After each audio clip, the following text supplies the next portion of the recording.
کراچی جانا چاہتے ہیں یا اسلام آباد سے کوئٹہ پشاور جانا چاہتے ہیں تو آپ سب سے پہلے اپنا سفر شروع کرتے ہیں، آپ کو اندازہ ہو جاتا ہے کہ اس کی ڈائریکشن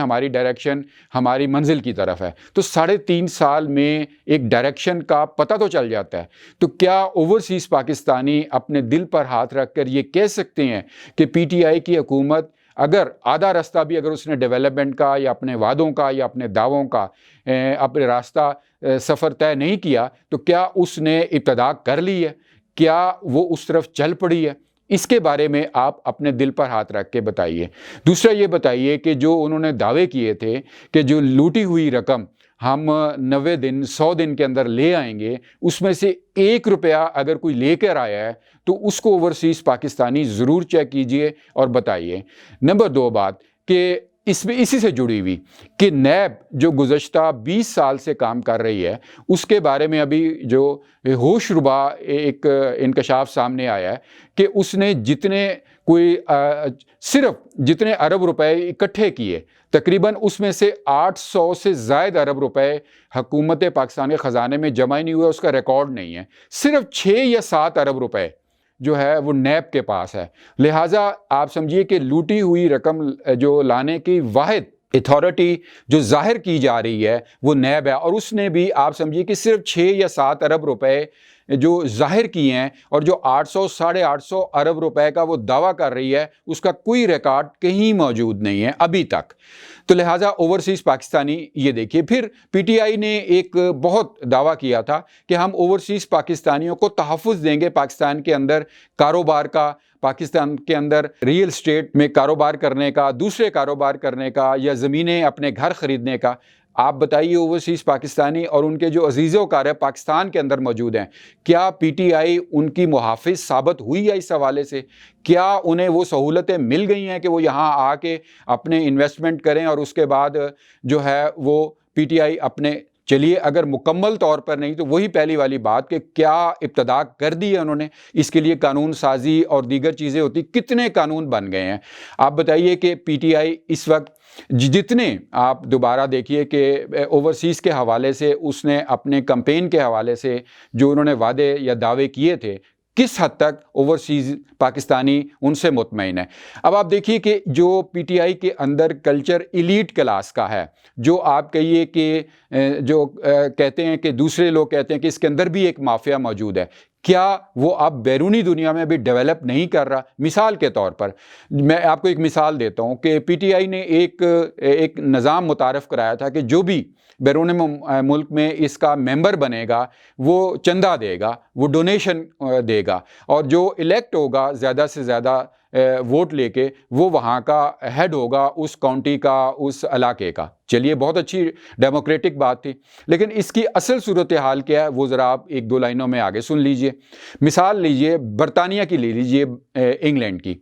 وہاں پر جو ممبر بننے کی شرط ہے اس میں پاؤنڈ کچھ دینے ہوتے ہیں ہر ممبر کو پی ٹی آئی کا ممبرشپ اختیار کرنے کے لیے۔ مثال کے طور پر 50 پاؤنڈ آپ دیکھ لیجئے۔ اب آپ وہاں پر ایک مبینہ طور پر یہ صورتحال ڈیولپ ہوئی ہے یا ہو چکی ہے کہ جو بھی پی ٹی آئی کا وہاں عہدیدار بننا چاہتا ہے وہ اپنے ووٹرز خود ممبر بنواتا ہے اور ان کے پیسے خود دیتا ہے۔ مثال کے طور پر اگر اس نے 100 ممبر پی ٹی آئی کے بنوائے ہیں اور انہیں یقین ہے کہ یہ ووٹ مجھے ملیں گے، تو وہ 100 ممبران کے جو $50 فی کس ہے ان کے پیسے وہ خود ادا کرتا ہے پی ٹی آئی کے فنڈ میں۔ تو اس سے کیا ثابت ہوا کہ جو وہاں بھی وسائل رکھتا ہے، جو بھی امیر ہے، وہ ووٹ خرید کے اپنے ممبرز کو وہاں ان کا چندہ دے کے ان کے بہاف پہ ان کے ووٹ حاصل کر لیتا ہے۔ لہٰذا وہاں بھی ایک مافیا ڈیولپ ہو چکا ہے جو پی ٹی آئی کے وہاں پہ الیکٹڈ لوگ یا جو ریپریزنٹ کر رہے ہیں۔ اسی طرح آپ باقی یہ خود آپ دیکھ لیجئے اوورسیز پاکستانی جو ہے، میں کیا یہ بات صحیح کر رہا ہوں؟ اگر یہ صحیح ہے تو آپ خود اپنے طور پر سوچئے کہ پی ٹی آئی نے کون سے اب تک 3 وعدے کہہ لیجئے کہ انہوں نے پورے کیے۔ کیا مافیا ختم کیا؟ کیا انہوں نے لینڈ مافیا پاکستان سے ختم کی؟ اوورسیز کے حوالے سے صرف میں بات کر رہا ہوں فی الحال۔ کیا ان کے کاروبار کے لیے یہاں پر ان کو سیکیورٹی دی گئی؟ کیا ان کے لیے جو دیگر سہولتیں تھیں ان کے عزیز و اقارب کے حوالے سے ان کو یہاں ملی ہیں۔ اب آپ آئیے کہ جو اب تازہ ترین جو بات ہے مہنگائی کی ہو رہی ہے، اس میں یقیناً کچھ ویڈیوز اوورسیز پاکستانی کی طرف سے سامنے آ رہی ہیں اور بڑا کنونس کیا جا رہا ہے کہ جی امریکہ، یورپ اور دیگر ممالک میں بھی انفلیشن ریٹ جو ہے وہ بڑھ گیا ہے، مہنگائی بڑھ گئی ہے۔ جو مختلف لوگ ہیں وہ مبینہ طور پر کہہ رہے ہیں کہ یہ ویڈیوز جو ہیں یہ پروپیگنڈا ویڈیوز ہیں اور خود بنائی گئی ہیں۔ بات دراصل یہ ہے کہ جو اوورسیز پاکستانی ہیں وہ پیسے بھیجتے ہیں اپنے خاندانوں کو، اس کی وجہ سے پاکستان کا جو زر مبادلہ ہے اس میں جو ذخائر ہیں اس میں اضافہ ہو جاتا ہے۔ اب آپ دیکھیے کہ پاکستانی جو اتنے ہی ڈالر اگر پاکستان میں بھیجے، مثلا $100 اگر پاکستان بھیج رہے ہیں جو آج سے 3 سال پہلے بھیجتے تھے، اس وقت یہاں ان کے عزیز و اقارب اس کی کتنی خرید و فروخت کر سکتے تھے، یعنی ان کی جو قوت خرید تھی جو اوورسیز پاکستانیوں کی جو پاکستان میں جو ان کے عزیز و اقارب ہیں ان کی قوت خرید $100 کے اگینسٹ کتنی تھی 3.5 سال پہلے اور اب کتنی ہے، اس بات کا خود آپ فیصلہ کر لیجئے۔ اور اس کے بعد آپ دیکھیں کہ آپ عزیز و اقارب سے جو یہاں رہ رہے ہیں ان سے پوچھئے کہ جب وہ $150 کا پر لیٹر پیٹرول دے کے سفر کریں تو اس کے بعد جو اوورسیز پاکستانیوں کو وہ کیا نصیحت کریں گے۔ اگر وہ 150 اور 200 روپے اگر ٹماٹر خریدیں گے تو وہ اوورسیز پاکستانی جو ان کے رشتہ دار باہر ہیں ان کو وہ کیا نصیحت کریں گے۔ اگر وہ یہاں پر دودھ اور چینی آپ دیکھیے کہ جو ریٹ جا رہے ہیں وہ خریدیں گے تو اس کے بعد جو ان کے اوورسیز پاکستانی باہر عزیز و اقارب ہیں ان کے بارے میں وہ کیا انہیں نصیحت کریں گے۔ اب بات یہ ہوتی ہے کہ آپ کہتے ہیں کہ چلیے کہ جی نئے لوگ آئے ہیں کچھ دیر انتظار کیجئے، تو جیسے میں نے کہا کہ 3.5 سال کا عرصہ بہت عرصہ ہوتا ہے۔ یہ سارے جو اوورسیز پاکستانی ہیں پڑھے لکھے اور سمجھدار اور بڑے ملک سے سنسیئر اور انوسنٹ لوگ ہیں، ان سے ایک آپ کیجئے تجویز ہے کہ آپ جس ملک میں رہ رہے ہیں اس ملک کی ہسٹری پڑھیے، تھوڑی سی 2 صفحوں کی پڑھ لیجئے، اس کی ہسٹری میں کہیں بھی یہ مسلسل 3.5-4 سال یہ نہیں کہا گیا ہونا کہ سارا قصور سابقہ حکومت کا ہے۔ اگر وہاں انقلاب آئے ہیں، اگر وہاں تبدیلیاں آئی ہیں، اگر وہاں حکومتیں بدلی ہیں اور پرانی حکومتوں کو گھر بھیج دیا گیا ہے تو چند دن تو یا چند مہینے یا چند ہفتے تو ان کے بارے میں ضرور بات کی گئی ہوگی، لیکن اس کے بعد وہ سب کی سب نئی حکومتیں، نئے انقلاب کے لوگ اپنے کام میں لگ گئے ہوں گے اور ملک کو انہوں نے سنوار کے بتایا ہونا ہے۔ لیکن یہاں 3.5-4 سال ہونے کو آئے ہیں اور اب تک یہ بات ختم نہیں ہو رہی کہ جناب یہ سابقہ حکومت کے قصور ہیں۔ دیکھیے 3.5 سال سے تو یہی حکومت چلا رہے ہیں، کون سا ایسا قانون، کون سی ایسی چیزیں جو میں اوپر بتا چکا ہوں اس میں تبدیلی آئی ہے۔ اب اگر بات یہ ہے، ایک چھوٹا سا آپ سمجھیے کہ جو شکوہ ہوتا ہے وہ بھی اپنے لوگوں سے ہوتا ہے، لہٰذا میں اوورسیز پاکستانیوں سے ایک چھوٹی سی دل کی بات اور ایک بڑی آپ سمجھیے کہ آپس کی بات کرنے لگا ہوں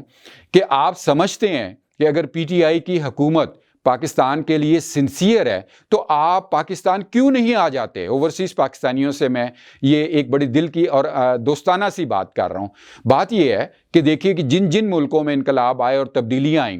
پچھلی صدی میں، وہاں جو ان کے دوسرے ممالک میں لوگ رہتے تھے وہ وہاں سے آئے اور اپنے ملک میں رہ کر انہوں نے حالات سہے اور اپنی حکومتوں کی یا اپنے نظریوں کی نگہبانی کی اور ملک کو آگے لے گئے۔ تو آپ بسم اللہ کیجئے کہ آپ سارے پاکستان آئیں اور اچھے طریقے سے یہاں پر پی ٹی آئی کی سپورٹ کریں، ان کی مدد کریں تاکہ یہ ملک آگے سے آگے جائے۔ مجھے لگتا ہے کہ یقیناً ایسا نہیں ہوگا۔ اگر آپ نہیں آ سکتے تو ہم لوگ جو یہاں بھگت رہے ہیں یہ حالات، لا اینڈ آرڈر بھگت رہے ہیں، مہنگائی بھگت رہے ہیں، جھوٹ بھگت رہے ہیں، بیماریاں بھگت رہے ہیں، تو کم از کم آپ اس چیز کو آپ اسیس کیجئے اور اس چیز پر آپ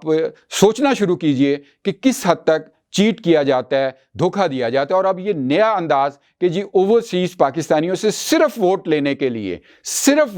کے لیے انہیں متوجہ کیا جا رہا ہے تاکہ آئندہ بھی وہ ووٹ دیں اور یہ حکومت آگے آئے۔ اب اس سلسلے میں جو میں نے سب سے پہلے شروع میں سوال کیا تھا کہ جب اوورسیز پاکستانیوں کے ساتھ یہاں کوئی فراڈ ہوتا ہے،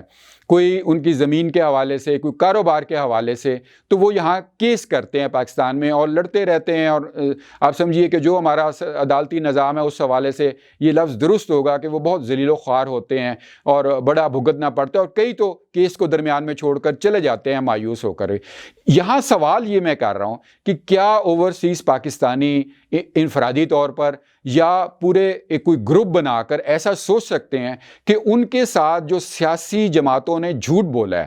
فراڈ کیا ہے، ان کو سنہرے باغ دکھائے ہیں، ان کو سبز باغ دکھائے ہیں، اور ان کو کہا ہے کہ آپ کو ہم جو پاکستان اس حد تک بنا کے دیں گے، آپ اپنے عزیز و اقارب کو کہیے ہمیں ووٹ دیں یا آپ ہمیں ووٹ دیں اور ہماری مدد کریں، اور وہ ابھی تک پورے نہیں ہو سکے، تو کیا جو اوورسیز پاکستانی ہیں وہ اپنے اپنے ملک کی جو عدالتیں ہیں یا کوئی دوسرا فورم ہے وہاں پر یہ کیس کر سکتے ہیں؟ کیونکہ ایک دیکھیے کہ جہاں پر واقعہ ہوا ہوتا ہے لینڈ آف لا کے تحت وہاں پر کیس رجسٹر کیا جاتا ہے، تو یہ واقعہ ان کے اپنے ملک میں ہوا نا، جب اگر ان کو ووٹ دینے کی یا ان کے عزیز و اقارب سے ووٹ لینے کے لیے ان سے درخواست کی گئی، یا یہاں کی جو سیاسی جماعتیں یا سیاسی جماعت وہاں جا کر ان کے ساتھ جو مخاطب ہوئی تو ان کی لینڈ پر جا کے یہ واقعہ ہوا، انہیں جھوٹے دعوے کیے گئے، ان کے ساتھ فراڈ کیا مبینہ طور پر، اور ان کے ساتھ چیٹنگ کی جو اب تک پوری نہیں ہو سکی، تو یہ لینڈ آف لا تو بنتا ہے ایک لحاظ سے۔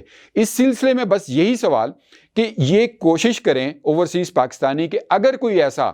کیس ہو سکتا ہے، دیکھیے کہ بیرونی عدالتیں جو ہیں وہ پاکستان کے بہت سے ایسے کیسز جو معاملات ہیں وہاں جا کر وہ نل اینڈ وائڈ ہو جاتے ہیں، اور کہا جاتا ہے کہ بیرونی عدالتیں بہت حد تک جسٹس پریویل کرتی ہیں۔ تو یہ اوورسیز پاکستانی انفرادی طور پر یا اجتماعی طور پر وہاں اپنی اپنی لینڈ آف لا کے تحت کیا یہ نہیں کیس کر سکتے کہ مبینہ جو سیاسی ان کے ساتھ وعدے کیے گئے جو جھوٹ نکلے، جو مبینہ طور پر سیاسی ان کو سبز باغ دکھائے گئے وہ جھوٹ نکلے، اور کیا وہ ان کے اس کے حوالے سے ان کو مینٹل ٹارچر نہیں ہوئی، اور کیا اس کے حوالے سے ان کو ایک شرمندگی نہیں اٹھانی پڑی؟ اس حوالے سے ضرور سوچئے کہ کیا یہ کیس ہو سکتا ہے یا نہیں ہو سکتا۔ یہ بات میں یہاں بڑی واضح کرتا چلوں کہ اس حوالے سے بے شک پی ٹی آئی نہیں، صرف اپوزیشن کی جتنی جماعتیں ہیں، اگر ان کے بھی وعدے ان کو یاد آتے ہیں، اور ان کو جو اگر ان کے پاس ان کی تقریریں ہیں جو اوورسیز کو مخاطب کر کے انہوں نے کی گئی ہیں یا وہ وہاں جا کر کی ہیں، تو ان کے خلاف بھی سیم کیس ہونا چاہیے۔ بات دراصل ہے کہ اوورسیز پاکستانی یہ لیڈ کریں کہ اس ملک سے جھوٹی سیاست کو، جھوٹے دعووں کو، اور جو اپنے ووٹروں کو دھوکہ دینا ہے اس کو کسی نہ کسی طریقے سے ختم کیا جائے۔ امید ہے کہ اوورسیز پاکستانی اس حوالے سے ضرور غور کریں گے، اور جو ان کے عزیز و اقارب پاکستان رہ رہے ہیں وہ اس ویڈیو کو دیکھ کر، اور اوورسیز پاکستانی اس ویڈیو کو دیکھ کر زیادہ سے زیادہ سوچیں اور شیئر کریں تاکہ پاکستان ایک اچھے سے اچھا اور بہتر سے بہتر ملک بن سکے۔ ڈیئر ویورز، آپ کو یہ ویڈیو کیسی لگی، یہ موضوع کیسا لگا، آپ ضرور بتائیں جو کمنٹ باکس ہے اس کے اندر کمنٹ کر کے، اور یہ ویڈیو شیئر کریں، لائک کریں اور سبسکرائب کریں۔ سبسکرائب کرنے کے بعد جو بیل آئیکن ہے اسے ضرور پریس کیجئے۔ God bless Pakistan.